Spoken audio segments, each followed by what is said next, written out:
तुम्हें पता है, अगर मोहब्बत सच्ची हो ना तो रास्ते खुद ब खुद आसान हो जाते हैं।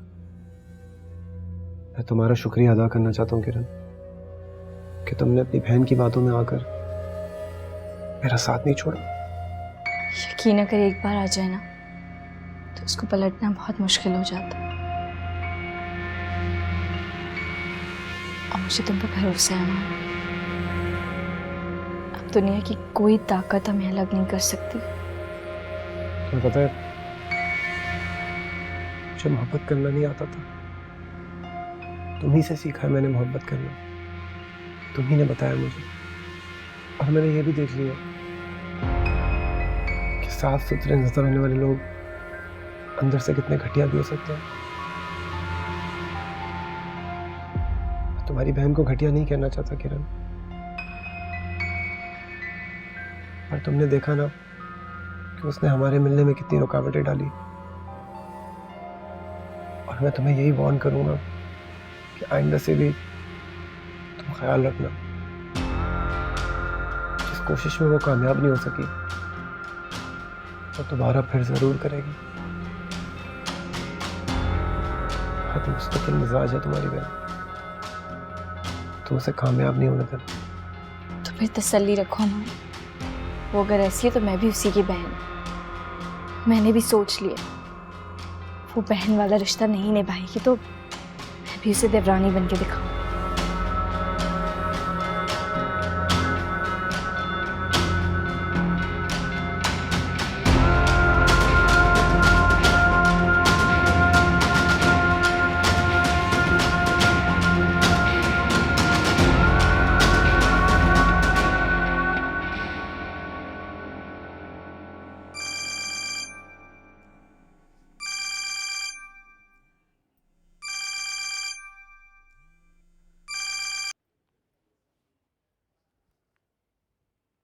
हेलो। हेलो रोशनी बेटा। जी बाबा, मैं सुन रही हूँ। बेटा मैं सब जानता हूं, इसमें तुम्हारा कोई कसूर नहीं। आप परेशान मत हो बाबा, आपने ठीक कहा था। इस सबको हमें किस्मत का लिखा ही मान लेना चाहिए, आपको भी और मुझे भी। हाँ बेटा, मैं वाकई परेशान हो रहा हूं, मुझे तुम्हारी फिक्र है बेटा। फिक्र मत करें बाबा, मैं खुद को संभाल लूंगी। तुम बहुत समझदार हो, मुझे तुम पर भरोसा है बेटा। मुझे तुमसे एक वादा लेना है। कैसा वादा? बेटा किरण नासमझ है, तुम जितनी समझदार नहीं हो उसे कदम कदम पर तुम्हारी जरूरत रहती है। शायद वो भूल गई, लेकिन तुम ये बात ना भूलना,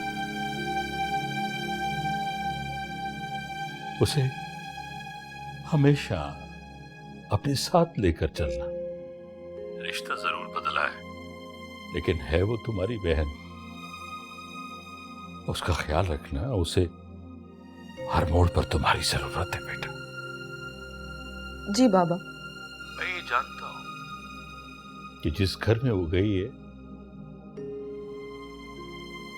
वो लोग अच्छे नहीं, लेकिन मुझे सिर्फ एक तसल्ली है रोशनी, कि मेरी बेटी, मेरी रोशनी, मेरी आंखों की ठंडक, मेरा मान, वो उस घर में वो समझदारी से सब कुछ संभाल लेगी।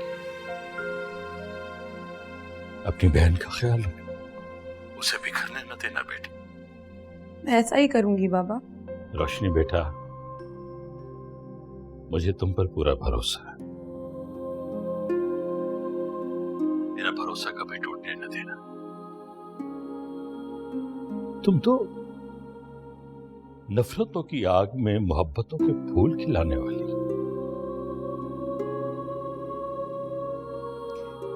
ख्याल रखना, अपने बाप का सर कभी झुकने न देना बेटी। जी बाबा। मैं ऐसा ही करूंगी। मैं किरण को कभी गिरने नहीं दूंगी। सच्चाई और दयानतदारी का जो सबक आप आज तक पढ़ाते आए हैं ना, उसका इम्तिहान दे के रहूंगी मैं। बस आप दुआ कीजिएगा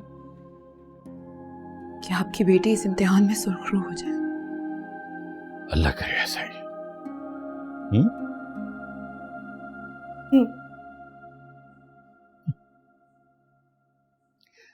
अल्लाह हाफिज बेटा।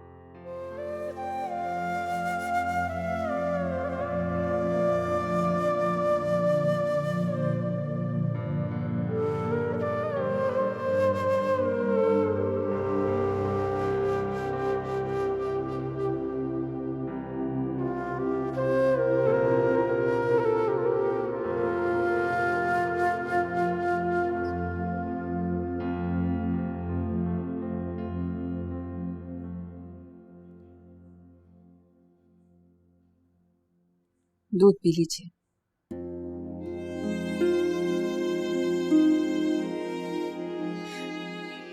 जो होना था हो चुका है जलील साहब।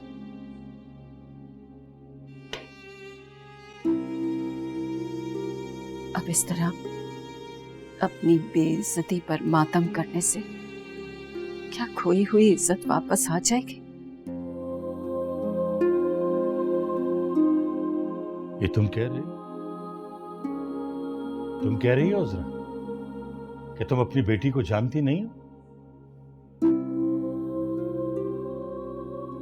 क्या समझते? सिर्फ हमारी तसल्ली काफी है। जलील साहब, हम किसी वीराने में नहीं रहते, किसी जंगल बेआबान में नहीं रहते हैं। हम एक माशरे में रहते हैं। सच झूठ ना कोई जानता है और न जानने की कोशिश करता है। इसी दिन के लिए टोकती थी कि बेटियों को इतनी आजादी मत दीजिए। मेरा तो अपना दिल अपने आप को लानत देने को चाहता है कि ये तरबियत की है मैंने बेटियों की। यही तुम्हारी गलती है अज़रा, बहुत बड़ी गलती। तुम इम्तिहान से घबरा गई। ये कुदरत का इम्तिहान है, हमारी बेटी रोशनी के किरदार का इम्तिहान, हमारी तरबियत का इम्तिहान। आपकी ये किताबी बातें मेरी समझ में नहीं आती हैं। मैं तो बस इतना जानती हूँ जलील साहब कि हमारे मुंह पे कालक लग गई है।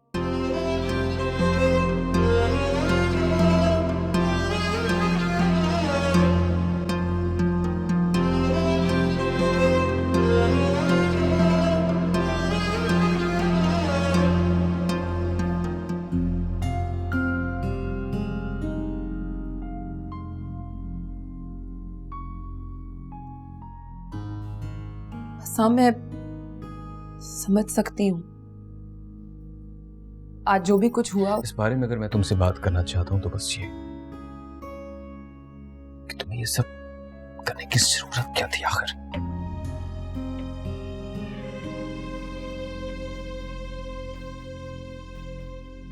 मैं इसी बारे में आपसे बात करना चाहती थी।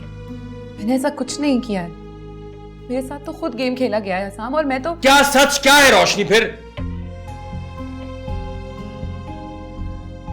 क्या तुम ये नहीं चाहती थी कि अमान की शादी तुम्हारी बहन से ना हो? क्या तुम अमान से नफरत नहीं करती थी? क्या तुमने मुझसे खुद नहीं कहा था? मैं यही चाहती थी कि ऐसा कुछ ना हो, पर क्या असाम, क्या आप इसकी वजह नहीं जानते? वजह कोई भी हो रोशनी, तुमने जो घटिया हरकत की है।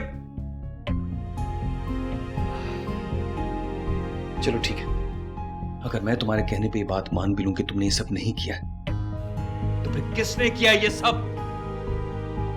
तुम खुद उस लड़की का हाथ पकड़कर स्टेज पर लाती हो। मायूं वाले दिन मैंने खुद उस लड़की से तुम्हें फोन पर बात करते सुना था। यही सब कुछ तुमने उससे भी कहा था। किस किस बात को झूठ मान लूं मैं तुम्हारी? बोलो। हाँ, मैंने ऐसा कुछ नहीं किया है। हम आप खुद सोचें, मैं ऐसा कैसे कर सकती हूँ? जहां मेरे अपने घर वाले। खुदा के वास्ते रोशनी प्लीज, मैं मजीद तुम्हारी और कोई बात नहीं सुन सकता। मेरी खुद कुछ समझ में नहीं आ रहा, तो प्लीज इस बात को फिलहाल यहीं छोड़ दो। मैं नहीं चाहता कि सवाल जवाब में मजीद बात आगे बढ़े।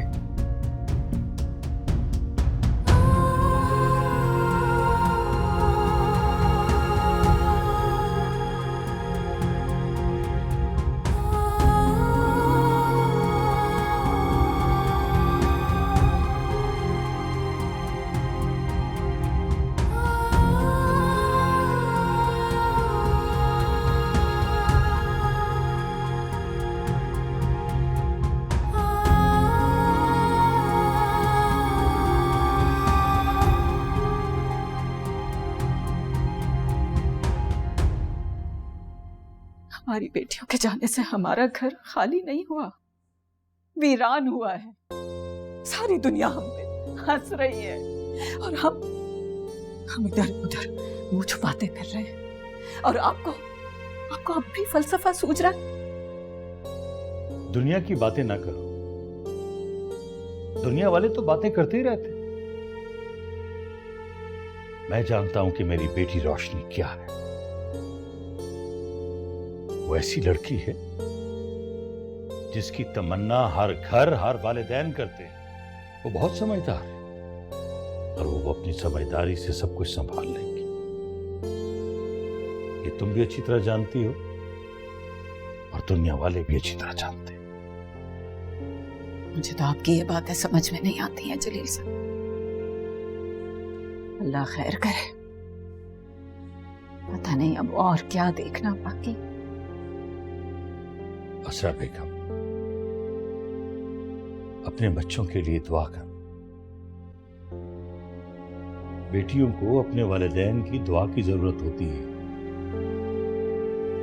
दुआ करो उनके लिए।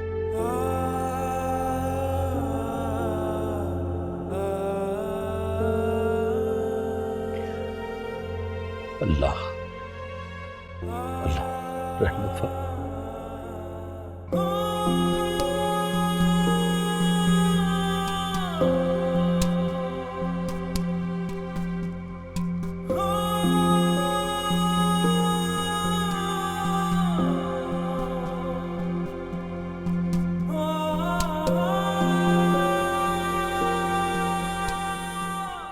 देख ली तुमने अपनी बीवी की असलियत।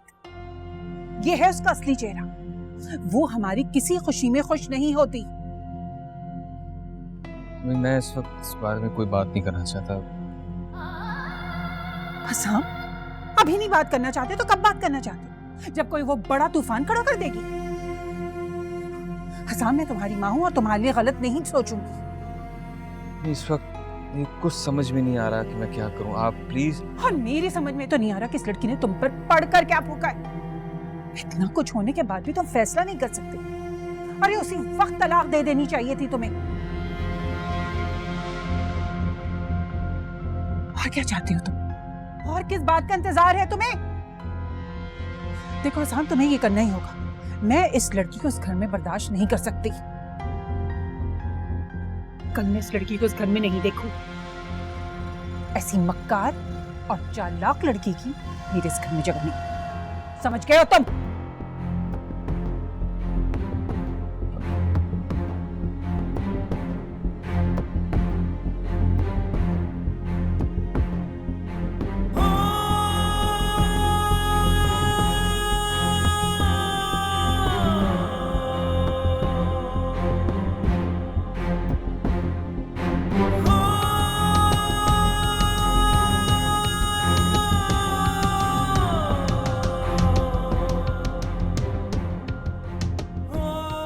समझ में तो नहीं आ रहा कि इस लड़की ने तुम पर पढ़कर क्या फूका है।